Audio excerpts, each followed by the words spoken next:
Students, आज हम differentiability और कंटिन्यूटी की लास्ट एक्सरसाइज भी करेंगे, या अगर वो नहीं करेंगे तो वो लास्ट एक्सरसाइज जिन क्वेश्चंस पे बनी हुई है वो है आपकी रोल्स थ्योरम और मीन वैल्यू थ्योरम। इम्पॉर्टेंट है ये। तो रोल्स थ्योरम क्या है? वही मसला है आपका फंक्शन का। फंक्शन आपका पॉलिनोमियल फंक्शन हो सकता है, लॉगरिथमिक वगैरह जो भी है फंक्शन की, जो भी किसमें कांस्टेंट फंक्शन हो सकता है। तो ये आपका फंक्शन सपोज एफ जो है वो एक आपकी इंटरवल दी हुई है ए बी टू आर। ये आपका क्या है? रेंज है, और ये डोमेन है और ये रेंज है आपका। तो ये जो फंक्शन है इसमें रोल्स थ्योरम की वेरिफिकेशन अगर हमने करनी है तो रोल्स थ्योरम क्या डिफाइन करती है कि आपका जो फंक्शन है ऑन रियल लाइन या जो भी आपका डोमेन दिया हुआ है उसमें अगर ये फंक्शन कंटिन्यूअस है मगर किसमें? क्लोज्ड इंटरवल ए और बी में, और अगर यही फंक्शन डिफरेंशिएबल भी है, आपने अभी तक डिफरेंशिएशन किया है फंक्शंस का, अगर डिफरेंशिएबल भी है वो फंक्शन, लेकिन है वो ओपन इंटरवल ए बी पे, ठीक है। यहां एंड पॉइंट ए है और यहां एंड पॉइंट बी है क्लोज्ड के अंदर, और ए और बी के दरमियान कुछ, यानी यहां अगर हम लिखेंगे 2, यहां लिखेंगे 5, तो इसके दरमियान जो है 3, 4 भी है, और बाकी भी बहुत से रेशनल या रियल नंबर्स होते हैं।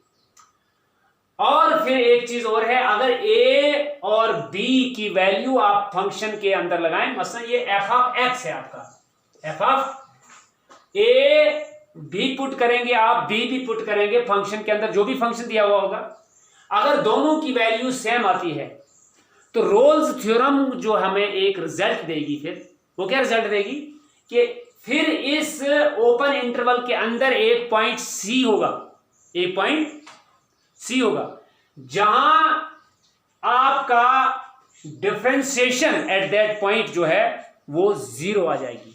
डिफरेंशिएशन एट दैट पॉइंट क्या आ जाएगी? जीरो आ जाएगी। तो इसका मतलब है कि आपने पढ़ा है डिफरेंशिएशन होता है कि ये एक स्लोप ऑफ ए टेंजेंट होता है। डिफरेंशिएशन क्या होता है? स्लोप ऑफ ए टेंजेंट होता है। तो यहां ज्योमेट्रिकली भी मैंने आपको बताया है, अगर ये एक्स एक्सिस है और ये वाई एक्सिस है, देखिए आपका ग्राफ जो ये है, ये कोई एफ एक्स ग्राफ है सपोज, ठीक है, एक ग्राफ है और कंटिन्यूअस है, ब्रेक कहीं भी नहीं है, और यहां ए है, अगर ये ए है तो वाई आपका क्या आएगा? ए और एफ ऑफ ए वही आता है ना, यानी what is F X? It is Y. X आप कहां से लोगे? आप ए वैल्यू यहां से ले लोगे एक्स की, और वाई की जो वैल्यू आ जाएंगी वही तो आएगा इसका फर्स्ट कोऑर्डिनेट और सेकंड कोऑर्डिनेट यहां पर। और फिर ये जो ग्राफ है, ये पॉइंट जो है मसलन ए से लेकर बी तक हमने क्या लिया है? आपकी रेंज है, आपका डोमेन है आपका। इसके यहां ये जो पॉइंट बनेगा, यहां क्या बनेगा? ग्राफ की वैल्यू अगर आप बी लेंगे तो एफ ऑफ बी आएगा ना, यानी आप एक्स या बी पुट करोगे तो वाई वही निकलेगा। तो ये इसके बीच में एक ऐसा, इस ग्राफ के अंदर इसके बीच में, यानी ए और बी के बीच में, ना तो इस पॉइंट पर और ना इस पॉइंट पर, ठीक है, ना इस पॉइंट पर ना इस पॉइंट पर, बल्कि इसके बीच के अंदर क्या है? आपका एक ऐसा पॉइंट निकलता है जहां स्लोप ऑफ टेंजेंट जीरो होता है। स्लोप ऑफ टेंजेंट के जीरो कब होता है? जब आपका टेंजेंट जो है वो parallel to, slope of tangent parallel to X axis होता है। आपने पिछली क्लास के अंदर पढ़ा है। कब होता है आपका स्लोप जीरो? जब ये एक्स एक्सिस के पैरेलल हो जाए, यानी कर्व के अंदर, जो कर्व आपका, कर्व तो आपने कोऑर्डिनेट प्लेन में ड्राइव करना है, कर्व के अंदर जब आपका slope of tangent parallel to X axis होता है तो वो स्लोप ऑफ टेंजेंट जो है जीरो हो जाता है। यानी इस लाइन का, ये लाइन इसके कब पैरेलल है? जब इस लाइन का कर्व पे स्लोप जो है वो पैरेलल टू एक्स एक्सिस हो जाएगी। यानी what is slope of A tangent? It is differentiation at that point. It is differentiation of function at that point. Function क्या है? ये एक कर्व है, तो ये करो जो है जिस पॉइंट पर ये इसका टेंजेंट जो है पैरेलल टू एक्स एक्स हो जाए, या स्लोप ऑफ टेंजेंट जिसको हम dy बाई डी एक्स बोलते हैं या एफ डैश एक्स होते हैं, वो 0 हो जाता है, तो उस वो जो पॉइंट है, उस पॉइंट, वो सी पॉइंट जो है वो इस ए और बी जो इस डोमेन के एंड पॉइंट हैं इसके बीच में लाई करना चाहिए। तो 3 कंडीशंस पहले हमने देखनी है रोल्स थ्योरम के अंदर। एक तो हमारा कंटिन्यूअस फंक्शन होना चाहिए किस पे, मगर क्लोज्ड इंटरवल पे, और दूसरा डिफरेंशिएबल होना चाहिए ओपन इंटरवल पे। ए और बी पर क्यों नहीं? क्योंकि अगर फर्ज करो मैं ए पर ले लूं और यहां बी है मेरा, सपोज देखो यहां पर बहुत से टेंजेंट आएंगे इस पॉइंट पर, इधर के लिए भी आएगा, इसको मिटा दो, इधर के लिए भी आएगा, इधर के लिए भी आएगा ना, तो ये तो पैरेलल टू 0 नहीं हो सकता है, और बहुत से इसी तरह से इस पे भी बहुत से आएंगे, लिहाजा ए और बी पर नहीं, इसीलिए डिफरेंशिएबल यानी स्लोप ऑफ टेंजेंट ए और बी के अंदर आना चाहिए कहीं, और फिर F of A equal to F of B, यानी एंड पॉइंट्स पर भी फंक्शन जो है वो बराबर वैल्यू देगा। ये 3 चीजें जब हो जाएंगी तो रोल्स थ्योरम हमें ये बताती है कि फिर एक ऐसा सी पॉइंट इस ओपन इंटरवल के अंदर होगा जहां आपका स्लोप जो है of tangent parallel to x x हो जाता है, या differentiation dy by d x या f dash x equal to 0 हो जाती है। ठीक है, इसी तरह से एक्सटेंशन है आप मीन वैल्यू थ्योरम, इसको भी थोड़ा डिस्कस करेंगे, फिर हम क्वेश्चन ले लेंगे। इसमें क्या मसला है? इसमें ऐसा है कि आपका जो कर्व है यहां ए और बी जो है, ए और बी जो है यहां पर एफ ऑफ ए और एफ ऑफ बी अभी मैंने लिया बराबर है ना, यहां देखो ए बी तो बराबर नहीं ना है, अरे ए यहां पर है एक्स की वैल्यू, बी तो यहां से यहां तक है, लेकिन आप देख रहे हैं एफ ऑफ ए भी यहां पर है यानी वाई, और एफ ऑफ बी भी यहां पर है वाई, ये दोनों बराबर तो हैं। लेकिन कभी कर्व ऐसा होता है कि उसका एफ ऑफ ए और एफ ऑफ बी बराबर नहीं है, ठीक है, एफ ऑफ ए और एफ ऑफ बी बराबर नहीं है, तो जब आप उस कर्व के लिए एक सीकेंट या एक कार्ड ड्रा करेंगे, अगर सर्कल है तो कार्ड बनेगा, अगर सर्कल को काट के सर्कल के पे भी सीकेंट बनता है, सर्कल पे भी कार्ड बनता है, ठीक है ना, तो अगर फर्ज करो वो एक सीकेंट है, सीकेंट क्या होता है? जो सर्कल को काट के बाहर निकलता है, ठीक है ना, intersects at 2 different points of a circle, of a curve जहां भी है।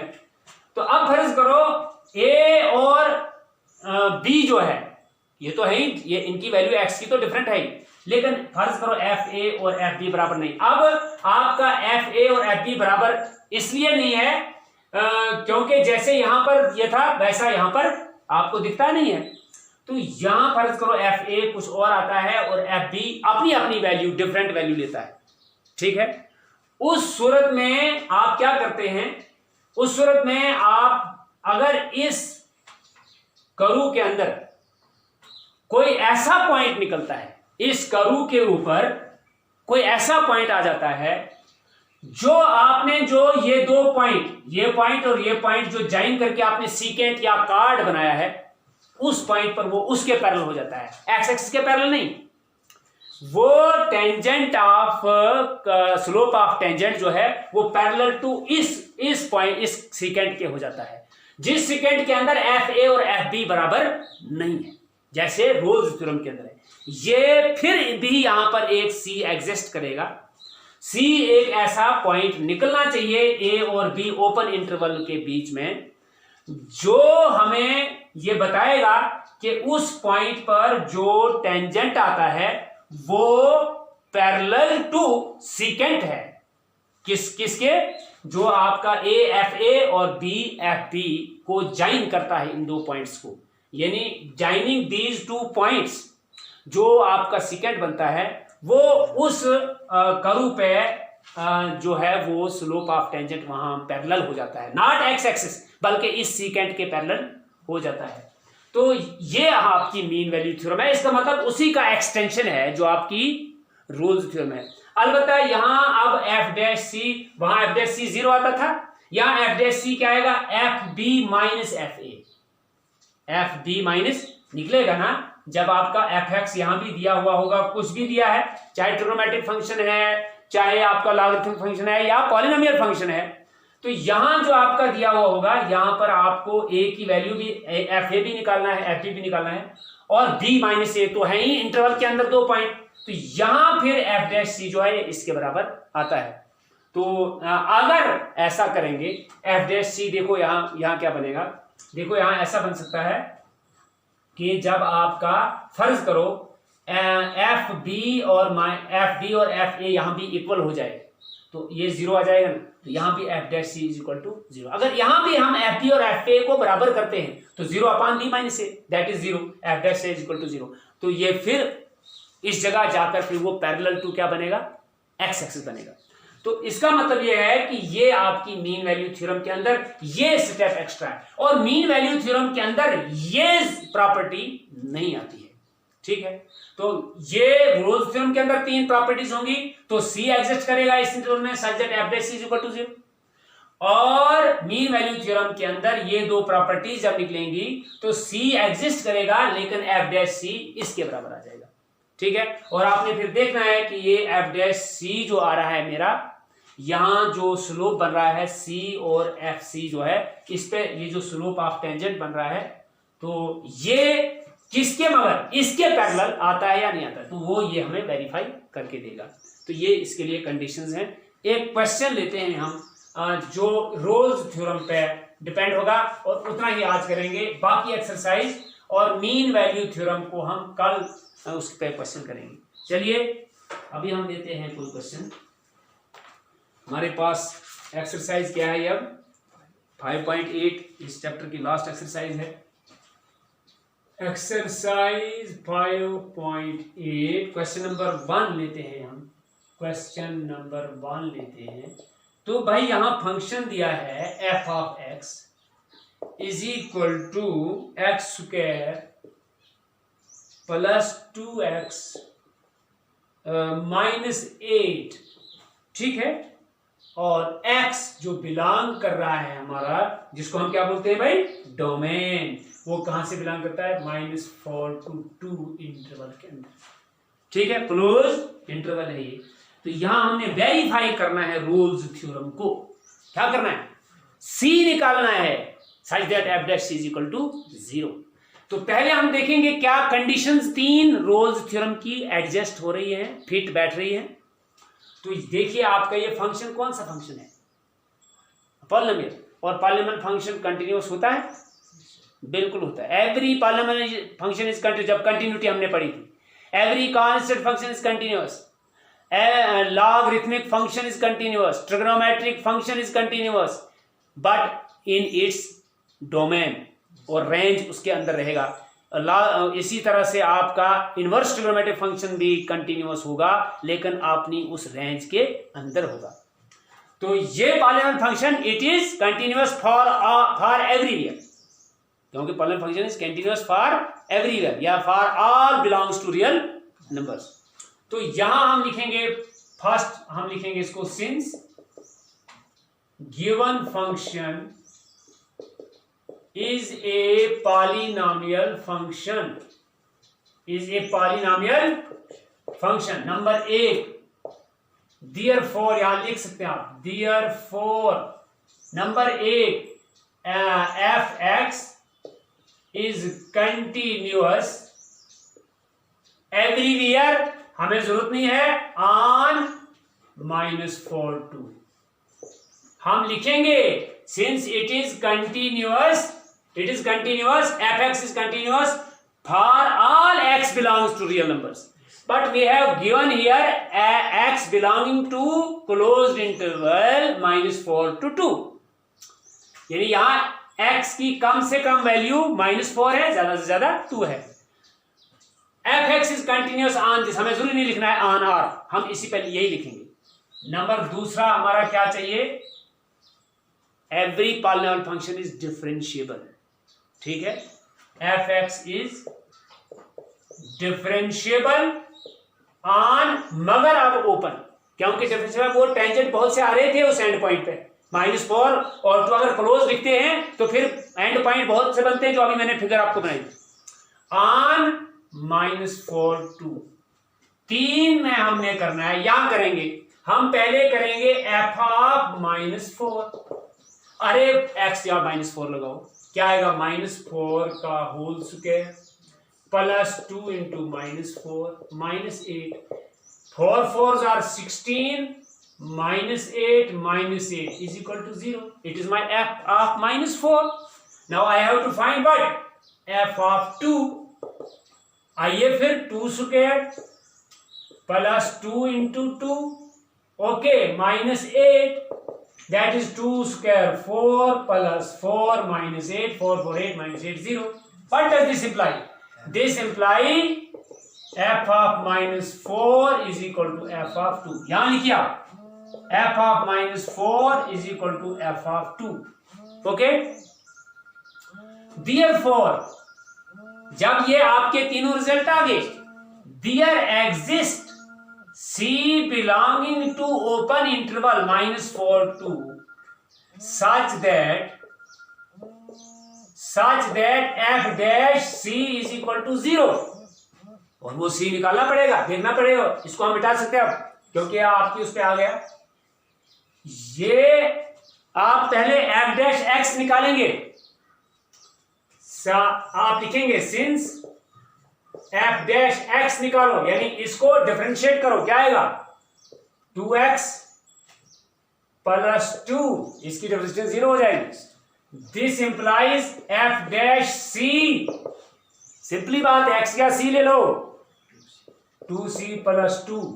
अब आपने जब f dash c = 0 लिया है, what does this imply? 2c + 2। What is f dash c? It is 2c + 2 is equal to 0. आगे बढ़ाइए, implies 2c equal to 2 पा जाएगा, -2 हो जाएगा। implies c क्या निकलेगा आपका? -2/2। This implies c is equal to -1। और आपने -1 को देखना है, क्या ये उस ओपन इंटरवल के अंदर आ रहा है या नहीं आ रहा है। तो -4 यहाँ है ना, -4 -3, ओके, -2 -1 0 and 2 आता नहीं आ रहा है। तो which belongs to open interval -4 to 2, ठीक है। Hence Rolle's theorem